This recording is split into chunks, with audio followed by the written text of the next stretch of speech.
नमस्कार दोस्तों, आपके अपने YouTube चैनल अरबी क्लासेस पर आप सबका हार्दिक स्वागत है। आशा करता हूँ सब कुशल मंगल होंगे और अपनी तैयारी अच्छे से कर रहे होंगे।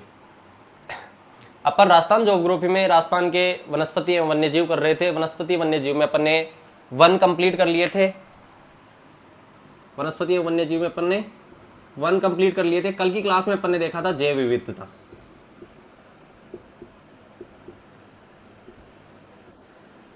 आज की क्लास में अपन देखेंगे वन्य जीव, और इसके जो नेक्स्ट क्लास होगी उसमें अपने वन एवं वन्य जीव जो वाला टॉपिक था वो पूरा कंप्लीट हो जाएगा। अपन ने कल की क्लास में थोड़ा सा रिवीजन कर लेते हैं। जैव विविधता के बारे में देखा था। जैव विविधता जैसे कि इसमें शब्द में लिखा हुआ है, जीवों की विविधता, और जहां पे जीवों की विविधता होती है वहां पे एक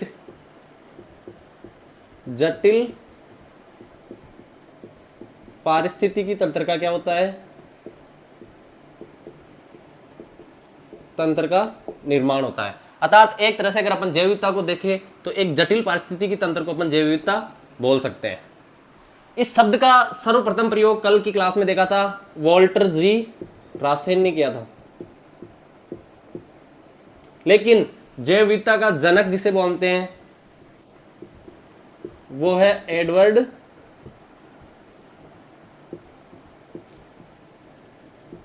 ओ विल्सन। ये अपन ने पिछली क्लास में देखा था। फिर अपन ने देखा था कि जैव विविधता की दृष्टि से राजस्थान को कितने भागों में बांटा गया है, 4 भागों में। एक तो है मरुस्थलीय जैव विविधता वाला, एक है अरावली वाला, एक पूर्वी और एक दक्षिणी पूर्वी। एक तरह से मरुपारिस्थितिक तंत्र है। इसमें अपन ने मुख्यतः क्या देखा था, तो मरुद्भिद वनस्पति। ये राजस्थान का सबसे क्या है, समृद्ध पारिस्थितिक तंत्र। पूर्वी में अपन ने देखा था पक्षियों की दृष्टि से, किसकी दृष्टि से, पक्षियों की दृष्टि से समृद्ध। और दक्षिणी पूर्वी जो था वो था जलीय जीवों की दृष्टि से।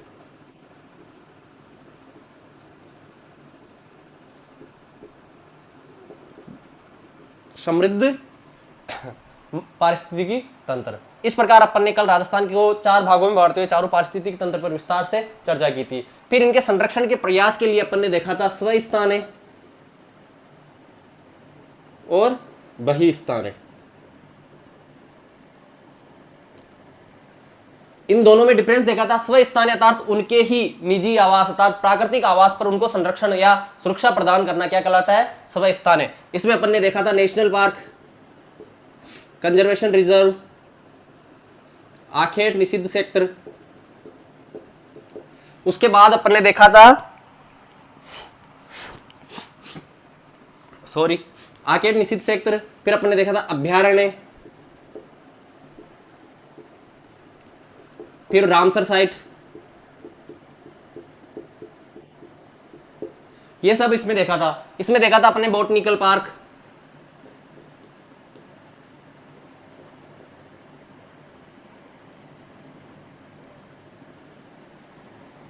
टिश्यू बैंक, जीन बैंक और चिड़ियाघर।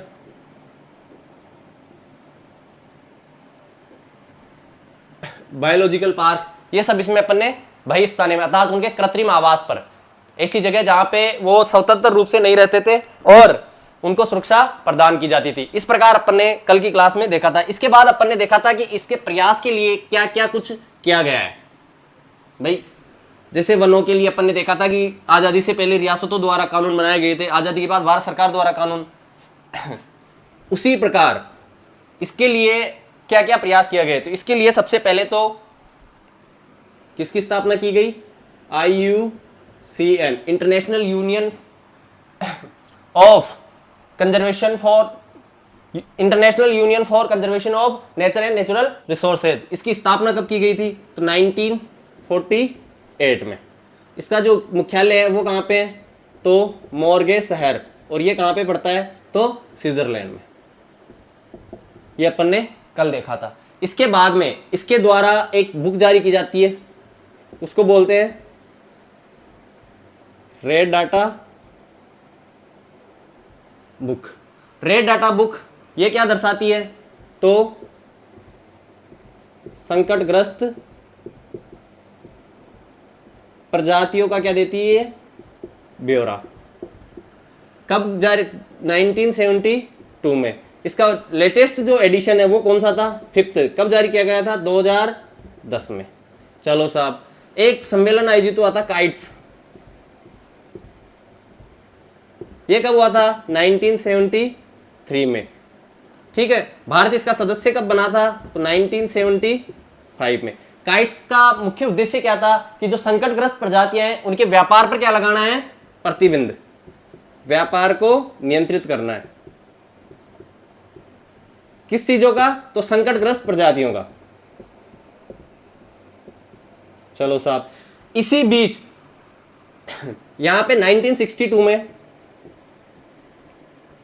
एक फंड बनाया गया था, WWF, जिसको बोला गया था वर्ल्ड वाइल्ड लाइफ फंड। इसका मुख्यालय कहां पे बनाया गया था, तो ग्लान शहर, और ये कहां पे है, स्विट्जरलैंड में। कहां पे है, स्विट्जरलैंड में। चलो साहब, ये बना दिया। उसके बाद में जैव विविधता सम्मेलन हुआ था। क्या हुआ था, जैव विविधता सम्मेलन। कब हुआ था, तो 11 मई से 22 मई 1992 में। कहां पे हुआ था साहब, नैरोबी में हुआ था। कहां पे हुआ था, नैरोबी। अब ये नैरोबी कहां पड़ती है, तो ये पड़ती है केन्या में। केन्या पड़ता है अफ्रीका महाद्वीप में। चलो साहब, अब 22 मई को जैव विविधता के लिए ये सम्मेलन हो गया, तो 22 मई को क्या मनाने लगे, अंतरराष्ट्रीय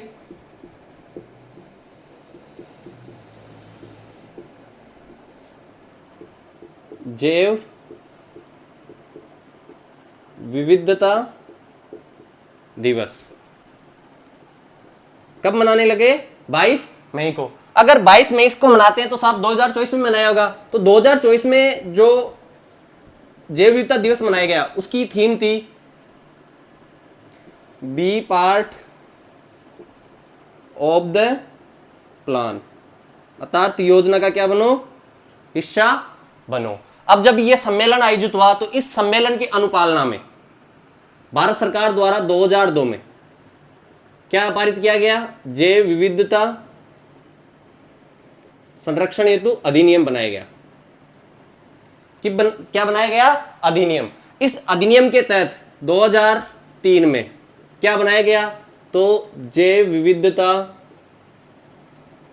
संरक्षण प्राधिकरण, इसका गठन किया गया। और इसका मुख्यालय कहां बनाया गया, तो चेन्नई में।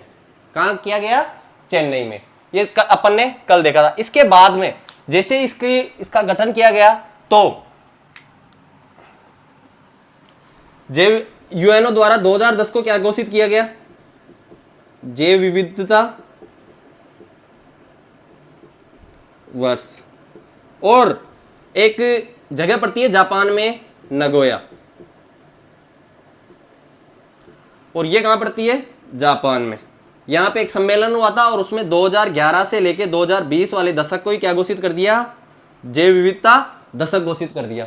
लो साहब, अब भारत सरकार ने भी जब ये सब चल रहा था तो 2010 में, कब, 2010 में जैव विविधता, वन, जल, वायु और पर्यावरण, इन सबको विनियमित या देखने वाली एक ही संस्था हो, और उस संस्था का क्या नाम रख दिया, NGT, नेशनल ग्रीन ट्रिब्यूनल।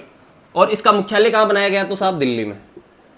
ये तो अपन ने देख लिया राष्ट्रीय स्तर तक। तो राजस्थान ने भी कुछ किया क्या, हाँ साहब किया था। क्या किया था, तो मार्च 2010 में राजस्थान ने जैव विविधता के क्या बनाए, नियम। क्या बनाए, नियम। और 14 सितंबर 2010 को राजस्थान ने जैव विविधता बोर्ड का गठन कर दिया साहब।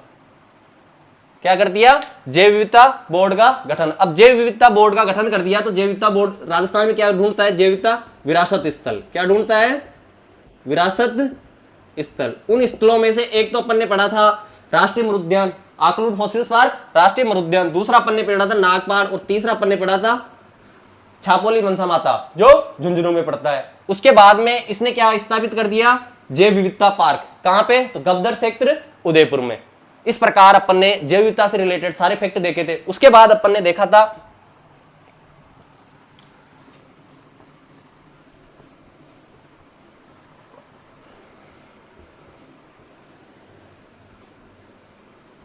अपन ने इसके बाद देखा था हॉटस्पॉट। क्या देखा था, हॉट स्पॉट। कितने हैं इंडिया में, 4। राजस्थान में कितने हैं, तो कोई नहीं है। राजस्थान वाले मोबाइल के हॉटस्पॉट से क्या चलाते हैं, अपना काम चलाते हैं। वन्य जीवों के लिए यहाँ पे ऐसा कोई वो नहीं है कि हॉटस्पॉट घोषित किया जाए। इंडिया में कितने हैं टोटल, 4। वो कौन कौन से हैं, तो पश्चिमी घाट, हिमालय और इंडो बर्मा।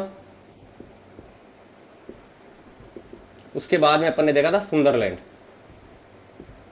इस प्रकार इंडिया में कितने हॉटस्पॉट है, 4। फिर अपन ने देखे थे जैवमंडल या बायोस्फीयर रिजर्व, बायो रिजर्व। कितने इंडिया में, 18। कितने हैं, 18। 18 में से देखो भाई कितनों को क्या कर दिया अपन ने, 12 को क्या कर दिया, यूनेस्को द्वारा विश्व विरासत घोषित कर दिया साहब। सबसे बड़ा कौन सा था, तो कच्छ का रण। इस प्रकार अपन ने कल की क्लास में इनकी बात की। फिर अपन ने देखा एक नमभूमि के बारे में। किसके बारे में, नमभूमि के बारे में, वेटलैंड के बारे में। ठीक है, वेटलैंड के बारे में देखा तो एक डेट याद आती है, जैसे आर्द्रभूमि का नाम आता है, वेटलैंड का नाम आता है, तो 2 फरवरी 1971, 2 फरवरी 1971। इस दिन क्या हुआ था, तो एक जगह पड़ती है रामसर। जगह का नाम क्या है, रामसर। रामसर कहां पे है, तो ये है ईरान में। कहां पे है, ईरान में। यहां पे एक सम्मेलन का आयोजित हुआ और इसलिए नमभूमियों को किस नाम से जाना जाता है, रामसर साइट्स के नाम से भी जाना जाता है। ये जो समझौता है 1975 में अस्तित्व में आया। कब आया, 1975 में। भारत इसका फेब 1981 में सदस्य बना। 81 में फरवरी में सदस्य बना और लगभग अक्टूबर की बात है, अक्टूबर में राजस्थान भारत के 2 स्थलों को वेटलैंड घोषित कर दिया गया। वो था, एक तो थी चिल्का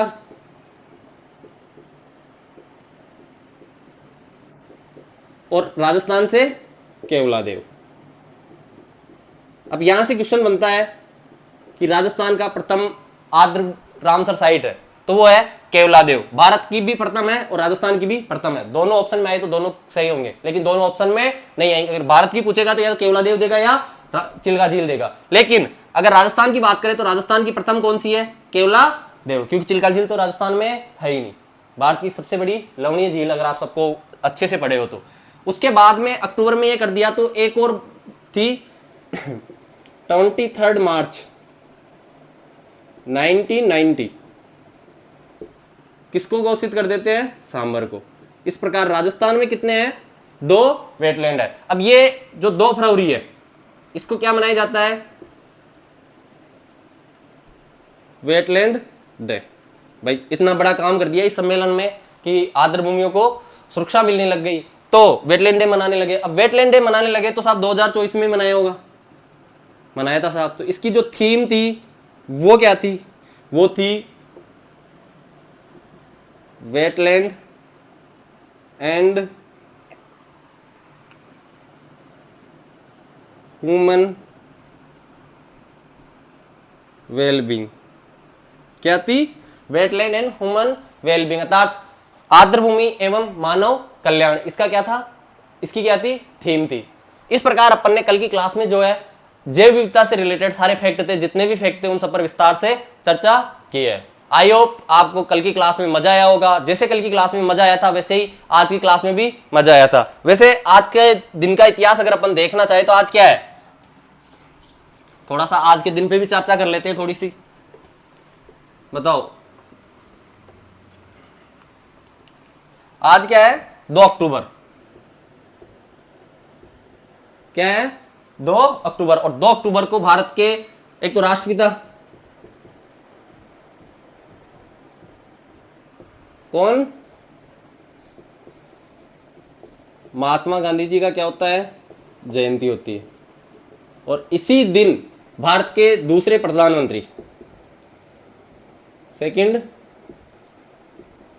प्रधानमंत्री, वो कौन थे? तो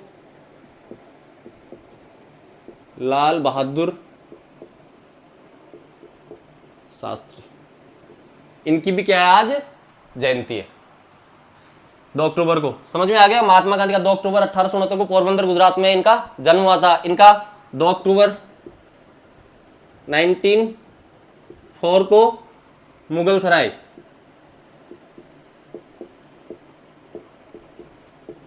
यूपी में इनका क्या हुआ था? जन्म हुआ था। स्वतंत्र भारत के प्रथम मंत्रिमंडल में रेल मंत्रालय दिया गया था। और अपनी स्वच्छ छवि के कारण, सुथरी छवि के कारण इनके शासनकाल में एक ट्रेजेडी हो जाती है, रेल दुर्घटना हो जाती है और उसमें लोग मारे जाते हैं। और ये स्वतः कि मैं इस मंत्रालय का वो हूँ मुखिया हूँ और मेरे रहते हुए ऐसी ट्रेजेडी हुई है तो मैं अपने पद से क्या देता हूँ? त्याग पत्र दे देता हूँ। और ये रेल मंत्रालय के पद से क्या देते हैं? त्याग पत्र दे देते हैं। उसके बाद इन्हों को जब पंडित जवाहरलाल नेहरू की मृत्यु हो जाती है तो 14 जून 1964 को भारत के प्रधानमंत्री के रूप में अपना कार्यभार ग्रहण करते हैं। 1965 में नल्ले पाकिस्तान की नापाक हरकत 1900 युद्ध होता है शाम के टाइम पे, जब वो हवाई हमले होते हैं तो ये नारा देते हैं, तीनों सेनाओं के कमांडर को बुलाते हैं और वहाँ पे उनको बुला के उनको हौसला बढ़ाने के लिए एक नारा देते हैं, जय जवान जय किसान, और उनको फुल फ्रीडम देते हैं। उसके बाद में 11 जनवरी 1966 को अमेरिका और रूस में एक स्थान होता है ताशकंद, वर्तमान उज्बेकिस्तान, वहां पे एक समझौता बैठक होती है। उस समझौता बैठक में वहां पे उनकी रहस्यात्मक मृत्यु होती है जिसका आज तक किसी को कोई पता नहीं है। ऐसे फैक्ट भी आप जैसे बड़े बड़े महापुरुषों की जयंती आती है तो उस दिन उनके क्या है, बायोग्राफी पढ़ लिया करो, जीवन परिचय पढ़ लिया करो, ताकि जो आज़ादी के बाद का इतिहास है या फिर 1857 की क्रांति के दौरान जो प्रमुख क्रांतिकारी थे उनका जो इतिहास है वो भी अपने दिमाग में थोड़ा फ्रेम के रूप में सेट होता रहे। अगर आज की बात करते हैं तो आज अपन पढ़ेंगे वन्य जीव। क्या पढ़ेंगे? वन्य जीव। अगर वन्य जीवों की दृष्टि से देखें तो भारत का सबसे समृद्ध राज्य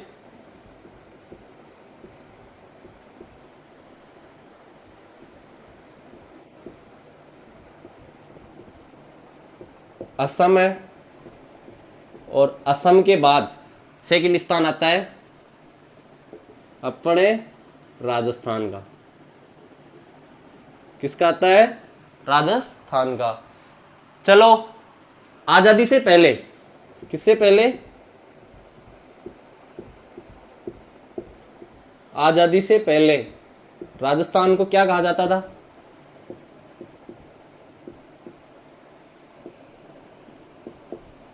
शिकारियों का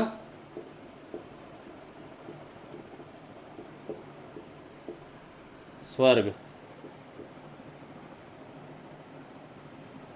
क्या कहा जाता था?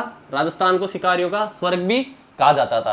राजस्थान में जैसे अपन ने देखा था कि टोंक रियासत ने पूर्णतः शिकार पे प्रतिबंध कर दिया था, उसी प्रकार भारत सरकार ने भी 1972 में वन्य जीव अधिनियम लाए थे और उसके तहत शिकार को पूर्णतः प्रतिबंधित कर दिए थे। आई होप चीजें आपके अच्छे से समझ में आ रही होगी और आप साथ में पढ़ भी रहे होंगे। कब?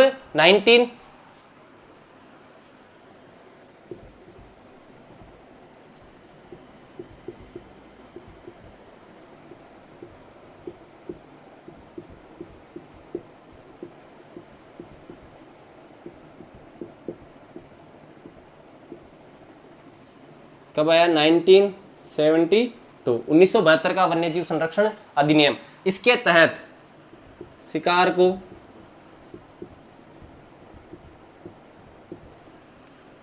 पूर्णतः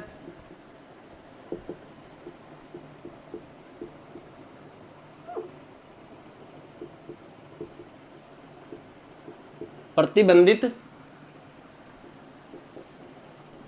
कर दिया गया। अब वन्य जीव संरक्षण अधिनियम 1972 को ही क्यों आया? क्योंकि आप सबको पता होगा 42वां संविधान संशोधन, इस संविधान संशोधन के से पहले इस संविधान जो राज्य सूची का विषय था वो हुआ करता था वन और वन्य जीव दोनों, ठीक है। अर्थात वन एवं वन्य जीव के विषय पे कौन कानून बना सकते थे? राज्य सरकार। लेकिन 42वां संविधान संशोधन हुआ, उस संविधान संशोधन के द्वारा वन एवं वन्य जीव के साथ टोटल 5 विषय, इस पे मैं पहले भी बात कर चुका हूं। वन, वन्य जीव, वन हो गया, वन्य जीव हो गया, शिक्षा हो गई, न्यायिक प्रशासन हो गया,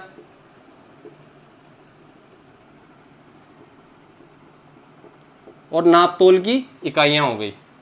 क्या हो गई? नापतोल की इकाइयां। इन 5 को राज्य सूची से हटाकर किस में डाल दिया गया? समवर्ती सूची में।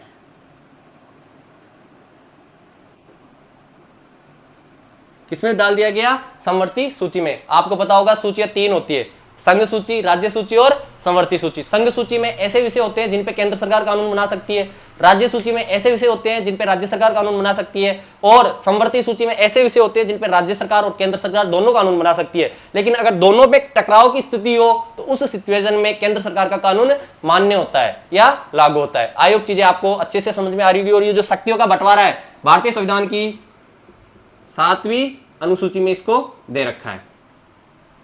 एक बार आप इसका स्क्रीनशॉट लो।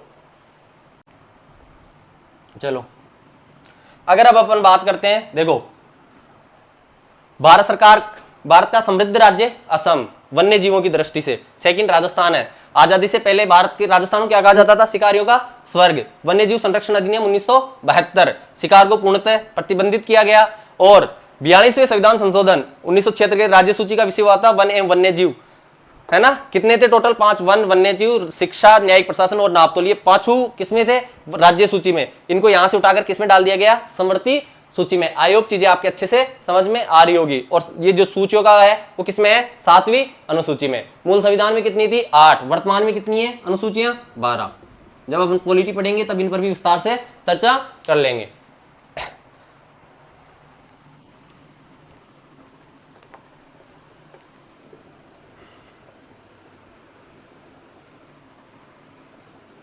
अब भारत सरकार द्वारा वन्य जीवों के संरक्षण को खत्म कर दिया गया 1 अप्रैल। कब? 1 अप्रैल 1973। 1 अप्रैल 1973 को क्या आई गई? बाघ परियोजना। क्या आई गई? बाघ परियोजना। और इस परियोजना के तहत बाघ को क्या घोषित किया गया?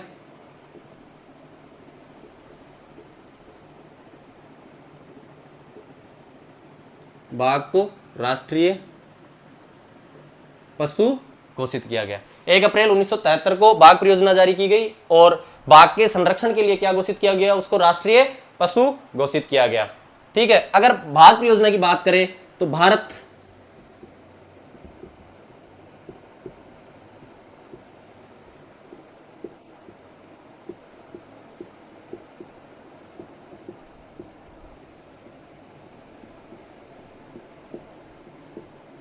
की सबसे बड़ी बाघ परियोजना जो है वो है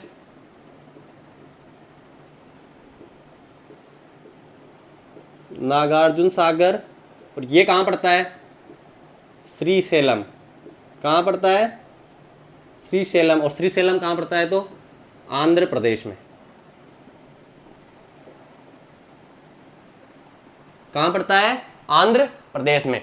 अब अगर भारत को बाघ को राष्ट्रीय पशु घोषित कर रखा है तो इनकी गणना भी होती है। क्या?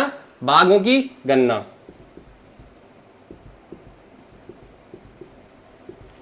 ये गणना प्रति 4 वर्ष में होती है। कितने में? प्रति 4 वर्ष में। अभी जो लेटेस्ट बाघ गणना हुई थी वो हुई थी 2022 में। किसमें हुई थी? 2022।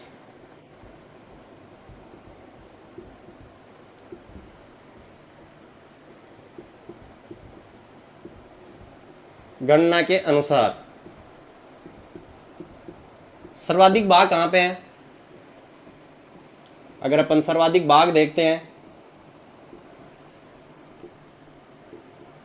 तो सर्वाधिक बाघ कहां पे हैं? एमपी में। एमपी का मतलब समझते हो? मध्य प्रदेश। इसलिए एमपी को भारत का क्या बोलते हैं? Tiger state. Tiger state. Tiger state किसको बोलते हैं? एमपी को। क्योंकि 2022 की बाघ गणना के अनुसार सर्वाधिक बाघ कहां पे हैं? अपने एमपी में। और इसीलिए एमपी को क्या बोलते हैं? Tiger state. बाघ गणना के अनुसार अगर अपन राजस्थान का स्थान देखें, क्या देखें? राजस्थान का स्थान देखें तो इसका स्थान, राजस्थान का स्थान आता है 8वां। कौन सा आता है? 8वां। और राजस्थान का प्रथम टाइगर प्रोजेक्ट देखें तो वो है रणथंभौर। कौन सा है? रणथंभौर बाघ परियोजना। इन सब पर अपन अभी आगे राजस्थान वालों पे विस्तार से चर्चा करूंगा, लेकिन अभी ब्रीफली पता होना चाहिए। जैसे भारत की सबसे बड़ी कौन सी है? नागार्जुन सागर। राजस्थान की कौन सी है? तो रणथंभौर बाघ परियोजना। अब एक व्यक्ति हुआ है कैलाश साकला। क्या नाम है उनका? कैलाश साकला। नाम क्या है उनका? कैलाश साकला। इनको बोला जाता है टाइगर मैन ऑफ इंडिया। क्या बोला जाता है इनको? Tiger man of India. और इन्होंने कहां के निवासी थे? तो राजस्थान के जोधपुर जिले के। कहां के? जोधपुर के निवासी थे। इनकी जो पुस्तकें थी वो थी the return of tiger, the tiger, ऐसी इन्होंने बहुत सी पुस्तकें लिखी थी। द रिटर्न ऑफ टाइगर और द टाइगर। इसी कार्य के लिए 1992 में इनको किससे नवाजा गया है? पद्मश्री से। किससे नवाजा गया है? पद्मश्री से। किनको? तो कैलाश साकला। ठीक है, एक बार आप इसका स्क्रीनशॉट लो। अब देखो 1 अप्रैल 1973 बाघ परियोजना, बाघ को राष्ट्रीय पशु घोषित किया गया। भारत की सबसे बड़ी बाघ परियोजना कौन सी है? तो नागार्जुन सागर। ये कहां पे है? श्रीशैलम आंध्र प्रदेश में। बाघ की गणना प्रति 4 वर्ष में की जाती है। 2022 की जो बाघ गणना के अनुसार सर्वाधिक बाघ मध्य प्रदेश में थे, इसलिए बाघ को मध्य प्रदेश को क्या बोलते हैं? Tiger state. राजस्थान का स्थान था 8वां। और राजस्थान की पहली बाघ परियोजना रणथंभौर बाघ परियोजना कहां पे है? सवाई माधोपुर में। कैलाश साकला एक आदमी है जिसको टाइगर मैन ऑफ इंडिया है। राजस्थान के जोधपुर जिले के निवासी है और इनकी पुस्तकें हैं द रिटर्न ऑफ टाइगर और द टाइगर। इनको 1992 में पद्मश्री अवार्ड से नवाजा गया है। देखो एक और फैक्ट मुझे याद आया है, 2010 को टाइगर ईयर, क्या ईयर? बाघ वर्ष के नाम से घोषित किया गया है। और 29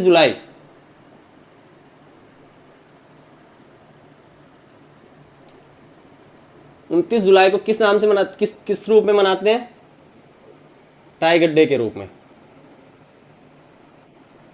2010 से मनाना प्रारंभ किया है। 2010 को बाघ वर्ष घोषित किया है और 29 जुलाई को टाइगर डे अर्थात बाघ डे मनाया जाता है। एक बार आप इसका स्क्रीनशॉट ले लो। चलो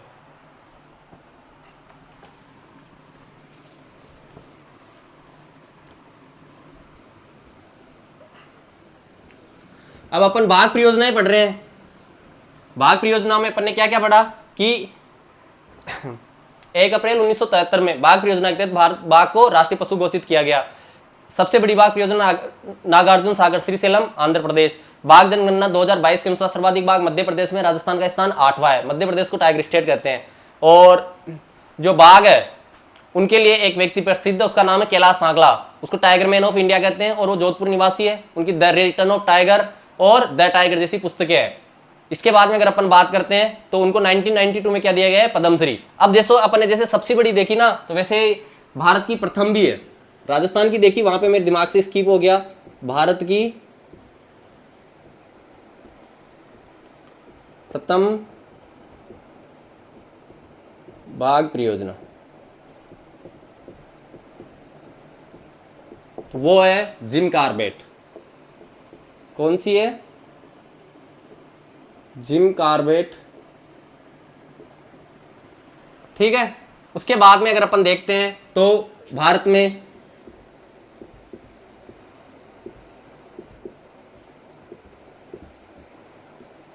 सर्वाधिक राष्ट्रीय उद्यान,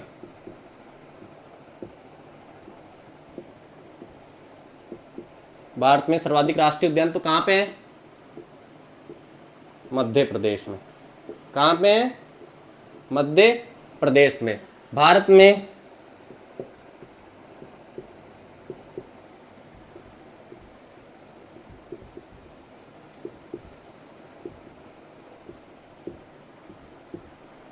सर्वाधिक अभ्यारण्य, अभ्यारण्य तो अभ्यारण्य कहां है? महाराष्ट्र में।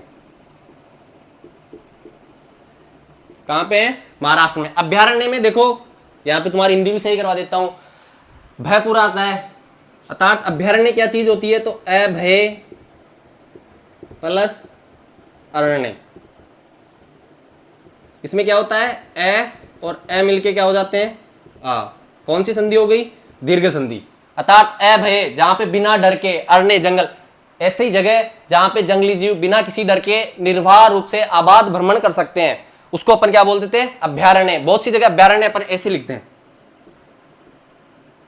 अभ्यारण्य, जो क्या है? गलत है। अगर इसका अपन संधि विच्छेद करते हैं तो अभी प्लस आरण्य बनता है, अर्थात इसका कोई अर्थ नहीं होता। अर्थात शुद्ध जो होता है उसमें पूरा लिखा करो। और धीरे धीरे ऐसे, मेरी खुद की हिंदी गलत है, धीरे धीरे ऐसे जब सुधारेंगे वे तब सुधरेगी। अर्थात भारत में सर्वाधिक अभ्यारण्य कहां पे? महाराष्ट्र में। सर्वाधिक राष्ट्रीय उद्यान कहां पे? मध्य प्रदेश में। और प्रथम बाघ परियोजना कौन सी है? Jim Corbett. सबसे बड़ी नागार्जुन सागर। राजस्थान की पहली कौन सी है? तो रणथंभौर। राजस्थान में कुल कितनी है? तो 5। अभी अपन उन पे विस्तार से चर्चा करेंगे। एक बार आप इनका स्क्रीनशॉट ले लो। चलो, अब जो अपन राजस्थान में एंटर करते हैं और ब्रीफली जो एक क्वेश्चन बनता है लगभग यहीं से बन जाता है। जितने भी संरक्षण करने के जो क्षेत्र है उनको अपन सबको देख लेते हैं। तो राजस्थान के एक दृष्टि में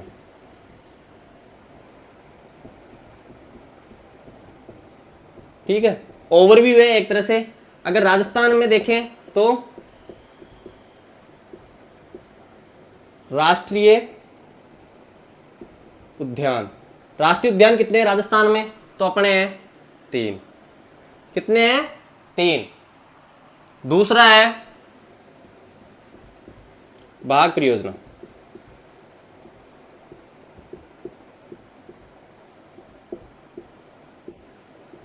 तो बाघ परियोजना राजस्थान में कितनी है? वो है 5। कितनी है? 5। पहली कौन सी है? रणथंभौर, है ना, जैसे अपन ने पढ़ा। बाकी सब पे विस्तार से चर्चा करेंगे। तीसरा अपन देखते हैं अभ्यारण्य। क्या देखते हैं?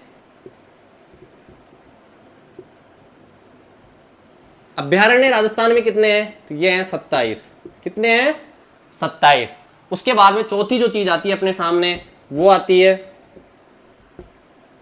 कंजर्वेशन रिजर्व, अर्थात संरक्षित क्षेत्र।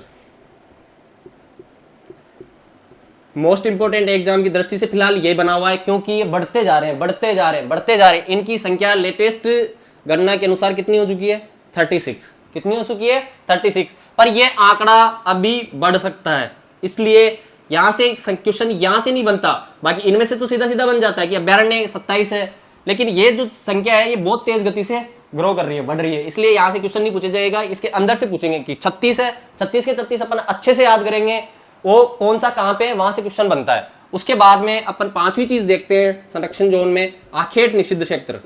क्या देखते हैं? आखेट निषेध क्षेत्र, ऐसे क्षेत्र जहां पे शिकार क्या है, बंद है। वो कितने हैं राजस्थान में? 33। कितने हैं? 33। उसके बाद में अगर अपन राजस्थान को एक दृष्टि में देखते हैं तो मृगवन कितने हैं राजस्थान में? कौन से मन? मृगवन कितने हैं? 7। मृगवन कितने हैं राजस्थान में? 7। उसके बाद में अगर राजस्थान में देखते हैं जंतुआलय,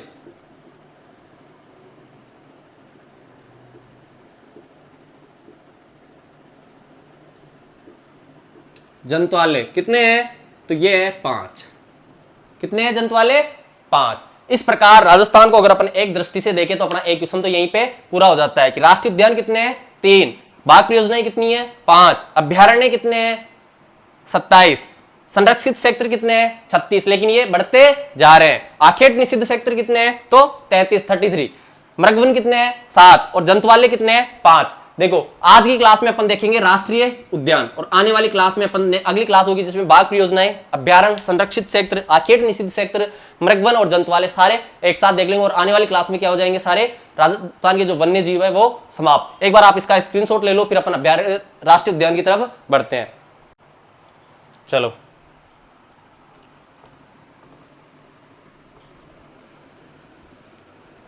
अब अपन देखने जा रहे हैं राजस्थान के राष्ट्रीय उद्यान। बहुत इंपॉर्टेंट फैक्ट है एग्जाम की दृष्टि से।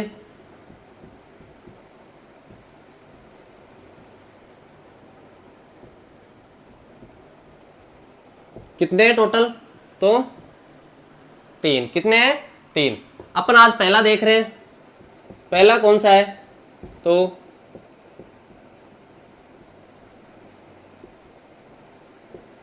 रणथंभौर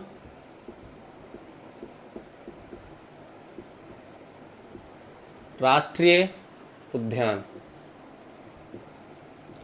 रणथंभौर राष्ट्रीय उद्यान कहाँ पे है? तो ये है अपने सवाई माधोपुर में। कहाँ पे है? सवाई माधोपुर में। रणथंभौर राष्ट्रीय उद्यान है कहाँ पे? सवाई माधोपुर में। ये है राजस्थान का प्रथम राष्ट्रीय उद्यान। राजस्थान का प्रथम राष्ट्रीय उद्यान कब बनाया गया था? 1980 में। 1980 में राजस्थान का प्रथम राष्ट्रीय उद्यान है। इसकी क्या की गई थी? घोषणा की गई थी। दूसरा अगर अपन देखते हैं तो राजस्थान का सबसे बड़ा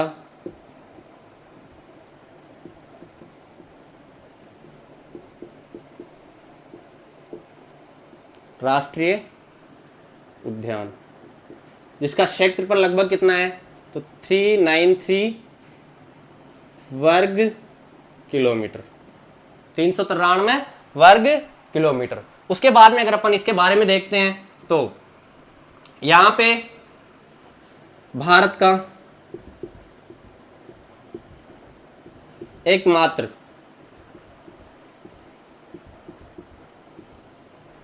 त्रिनेत्र गणेश मंदिर है। क्या है? त्रिनेत्र गणेश मंदिर। क्या है यहाँ पे? एकमात्र त्रिनेत्र गणेश मंदिर है। उसके अलावा अगर यहां पे देखते हैं तो आरटीडीसी द्वारा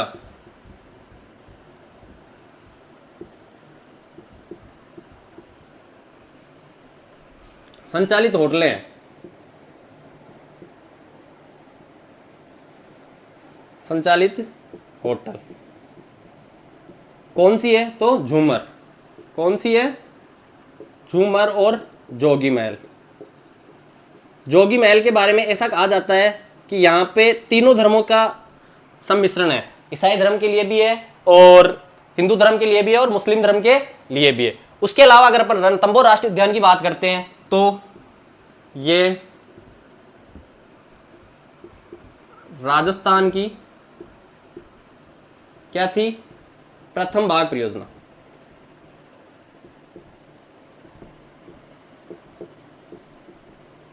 प्रथम बाघ परियोजना कब, 1973 में। कब घोषित की गई थी, 1973 में। यहां पर जो प्रसिद्ध बाघिन थी उसका नाम था T16। क्या नाम था, T16 या मछली, जिसे क्वीन ऑफ रणथंभौर, रणथंभौर की रानी भी कहा जाता था। क्या कहा जाता था, रणथंभौर की रानी। ठीक है। इसी की बेटी थी T19। क्या नाम था उसका, T19। आप जानते हो कृष्णा पूनिया, उसके नाम पर इसको क्या नाम दिया गया है, कृष्णा नाम दिया गया है। किसके द्वारा, तो अशोक गहलोत द्वारा।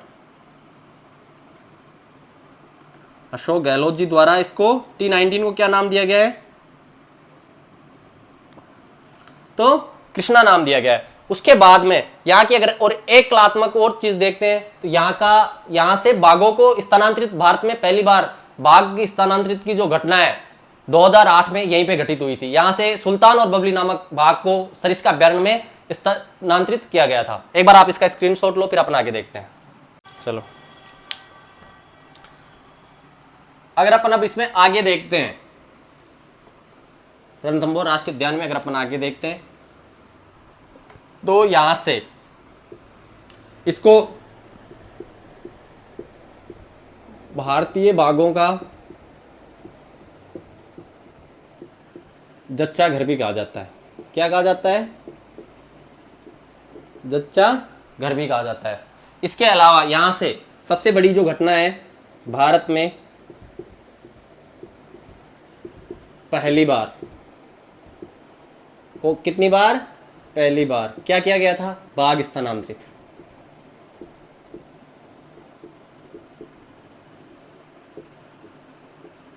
कब, तो जून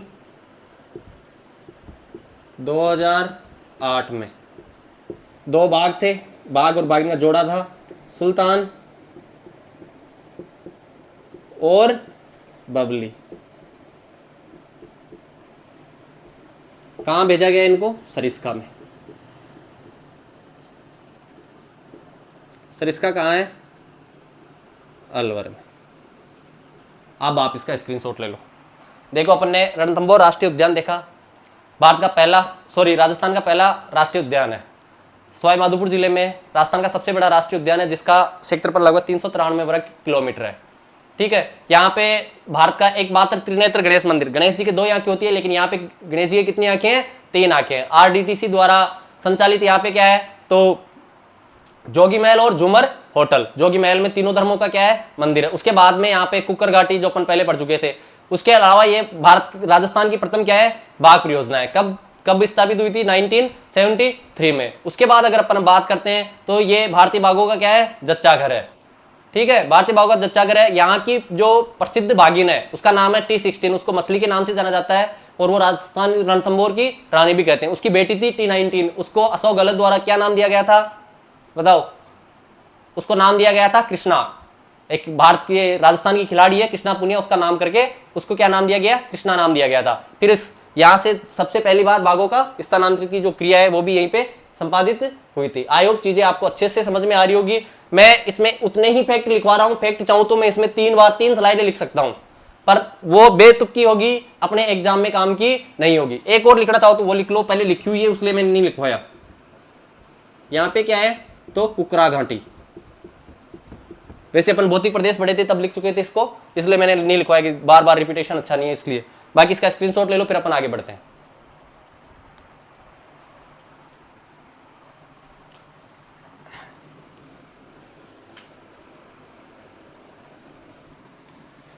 पहला अपन देख चुके हैं, दूसरा जो अपन देखने जा रहे हैं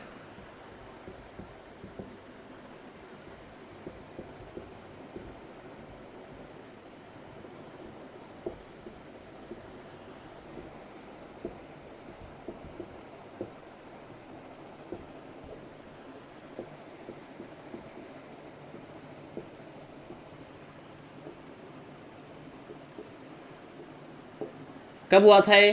तो 1981 में।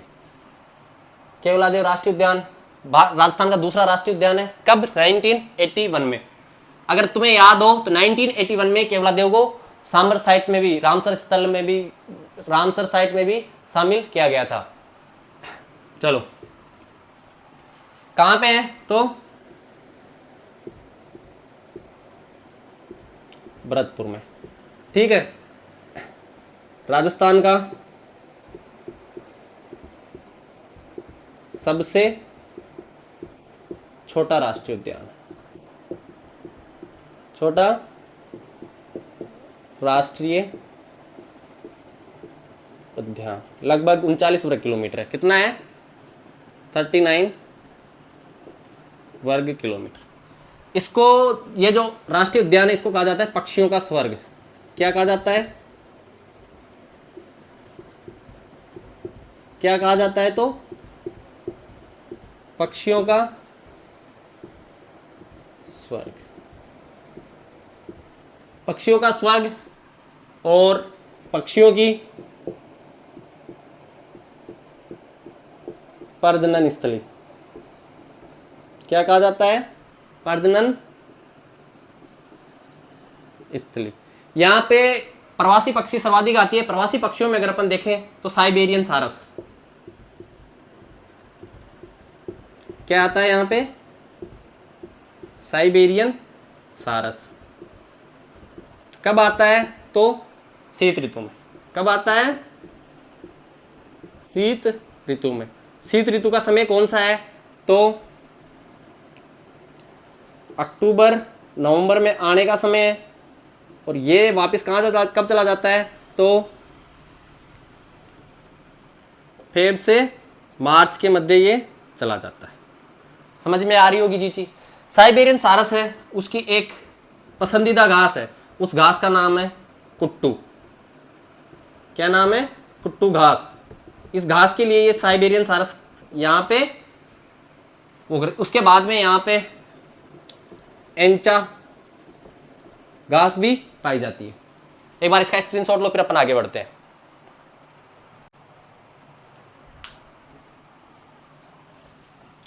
अब इसको अगर अपन देखें तो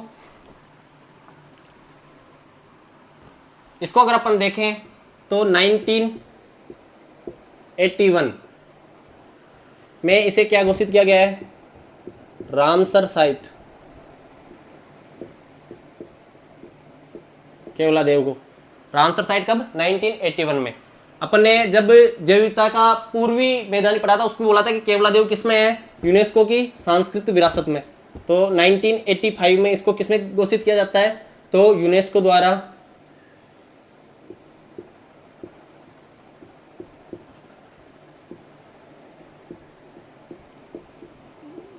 विश्व विरासत धरोहर के रूप में इसकी शामिल किया जाता है। ठीक है, 1985 में इसको विश्व विरासत धरोहर में शामिल कर लिया जाता है। इसके बाद में जैसे अपन ने भी कैलाश सांकला बड़ा टाइगर मैन, वैसे ही एक बर्डमैन है इंडिया का, वो है सलीम चिश्ती, डॉक्टर सलीम। क्या है? सलीम। और सलीम को बोला जाता है बर्डमैन ऑफ इंडिया। क्या बोलते हैं? Birdman of India. क्या बोलते हैं? Birdman of India. किसको बोलते हैं? सलीम को। यहीं पर 2006 में पक्षियों के लिए सलीम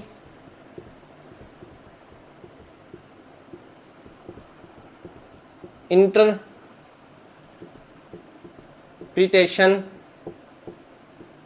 सेंटर, पक्षियों हेतु सलीम इंटरप्रिटेशन सेंटर की स्थापना की जाती है। उसके अलावा अगर अपन यहाँ पे बात करते हैं तो इसमें जलापूर्ति अजान बांध द्वारा। किस बांध द्वारा? अजान बांध द्वारा। ये अपन पहले भी पढ़ चुके हैं। उसके द्वारा यहाँ पे क्या की जाती है? जलापूर्ति की जाती है।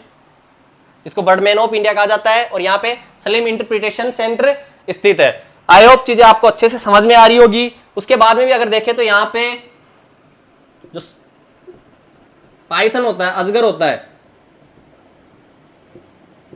धूप सिकते हुए देखा जा सकता है इसको। क्या? धूप सिकते हुए देखा जा सकता है पाइथन को। यहाँ पे पाइथन है और यहाँ पे धूप सिकते हुए। अब ये क्या है? बर्ड सेंचुरी, एक तरह से पक्षी अभ्यारण्य है ना। तो राजस्थान में एक और पक्षी अभ्यारण्य है, वो इंपॉर्टेंट लगा के लगो लो, संभावित है, प्रस्तावित है। राजस्थान का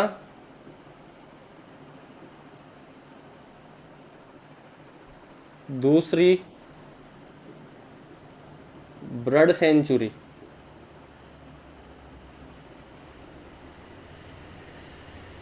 जो है, एक गांव पड़ता है बडोपल, और ये कहां पे है? हनुमानगढ़ में। कहां पे है? बडोपल कहां पे है? हनुमानगढ़ में। आई होप चीजें आपको अच्छे से समझ में आ रही होगी। आप इसका स्क्रीनशॉट लो, फिर अपन आगे देखते हैं। चलो, अब अपन 3 राष्ट्रीय उद्यान थे, 2 देख लिए, अंतिम राष्ट्रीय उद्यान बचा है, उस पर अपन चर्चा कर लेते हैं। अंतिम जो राष्ट्रीय उद्यान बचा है वो है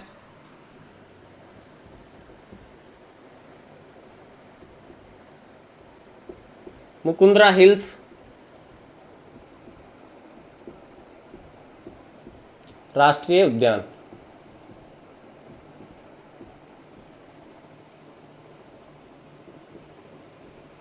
इसका जो विस्तार है राजस्थान के कोटा और चित्तौड़गढ़ जिले में। कोटा और चित्तौड़गढ़ जिले में मुकुंदरा हिल्स राष्ट्रीय उद्यान, कोटा और चित्तौड़ में। लेकिन स्टार लगा के लिख लेना, एग्जाम में क्वेश्चन घुमा सकता है। राष्ट्रीय उद्यान पूछे तो कोटा एंड चित्तौड़गढ़, लेकिन अगर ओनली मुकुंदरा हिल्स पूछ ले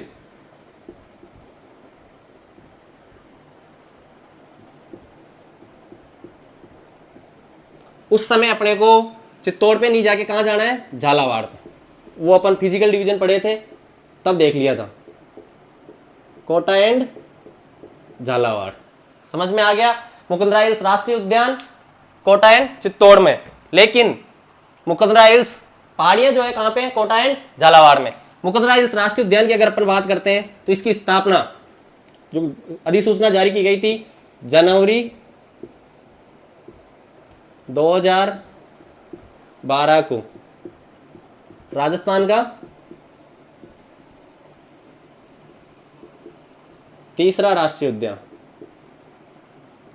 ठीक है, जनवरी 2012 में राजस्थान का तीसरा राष्ट्रीय उद्यान, इसकी अधिसूचना जारी की गई। उसके बाद में यहाँ की जो प्रसिद्ध चीज है वो ये जो प्रसिद्ध है किसके लिए है? गागरोणी तोते के लिए। किसके लिए? अब जैसे ये तोता आता है, इसको अपन पहले किस तोते के नाम से पढ़ते थे? हीरामन तोता के नाम से। राहुल रतन सिंह का नाम सुना होगा, चित्तौड़गढ़ का राजा था, जो इस तोते की बातें सुन के तो कहां चला गया था? सिंगल द्वीप, और पत्नी से ब्याह करके आया था। एक तरह से 1-1.5-2 महीने तक क्या बन के रहा था? वो सन्यासी बन के रहा था।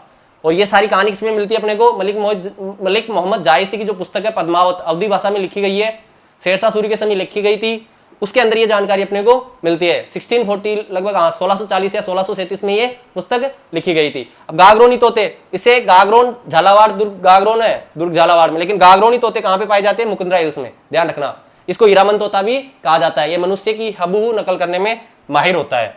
इसको जो है, इसका जो क्षेत्रफल है लगभग 200 वर्ग किलोमीटर, 199 वर्ग किलोमीटर। और इसे एक साल बाद 2012 में इसको राष्ट्रीय उद्यान बनाया गया था, और 2013 में इसे राजस्थान की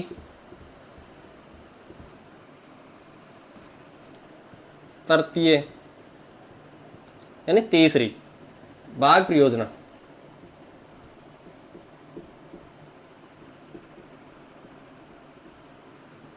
अर्थात राजस्थान 2013 में मुकुंदरा हिल्स को क्या बना दिया गया, तीसरी बाघ परियोजना। लेकिन इसमें जो जिले हैं वो अपन जब पांचों की पांचों बाघ परियोजना एक जगह देखेंगे तब इनके जिले अलग से देख लेंगे। ये ध्यान रखना, इसका विस्तार ज्यादा जिलों में है, झालावाड़ में भी है, कोटा में भी है, बूंदी में भी है ना। लेकिन मुकुंदरा हिल्स राष्ट्रीय उद्यान कोटा और चित्तौड़, जब बाघ परियोजना पढ़ेंगे तब उनके जिलों का जो विस्तार है, जैसे अपने रणथंभौर राष्ट्रीय उद्यान देखा था वो भी बाघ परियोजना है, लेकिन उसका विस्तार ये समझ लो करौली, सवाई माधोपुर, टोंक, बूंदी, रामगढ़ विस्तारी परियोजना है, कनेक्टेड है वो सारा एक तरह से। प्रस्तावित है कि कुन्नो जो एमपी का अभ्यारण्य है उसको रणथंभौर के बीच में गलियारा, बाघ गलियारा विकसित करने की एक परियोजना भी है। और मुकुंदरा हिल्स राष्ट्रीय उद्यान की बात करते हैं तो ये क्वेश्चन कई बार एग्जाम में पूछा जाता है, अबली मीणी का महल। कौन सी मीणी का महल, अबली मीणी का महल। और ये कहां पे है, तो ये है कोटा में। आई होप आज की जो क्लास है आपके लिए हेल्पफुल होगी, है ना। इस क्लास में अपन ने पहले तो वन्य जीव संरक्षण के लिए भारत सरकार द्वारा क्या किया गया, उसके बाद कितने वन्य जीव संरक्षण के जो स्वस्थानीय बहिस्थानीय अपन ने तरीके देखे थे, उसमें राजस्थान में क्या क्या है और कितने कितने हैं। उसके बाद में अपन ने राष्ट्रीय उद्यान कितने हैं, 3 है। कौन कौन से हैं, रणथंभौर, केवलादेव और मुकुंदरा हिल्स। रणथंभौर को कब, 1980 में, केवलादेव 1981 और मुकुंदरा हिल्स 2012 में। इस प्रकार तीनों राष्ट्रीय उद्यान पर अपन ने विस्तार से चर्चा की है। आई होप आपकी आज की जो क्लास है आपके लिए हेल्पफुल होगी और आने वाले एग्जाम में जरूर आपको सफलता दिलाने में बहुत बड़ी मददगार सहायक मील का पत्थर साबित होगी। इसलिए आप इस क्लास को ज़्यादा से ज़्यादा दोस्तों के पास शेयर करें और आपका जो सपोर्ट है वो ऐसे ही बनाए रखें। मिलते हैं अगली क्लास में, धन्यवाद।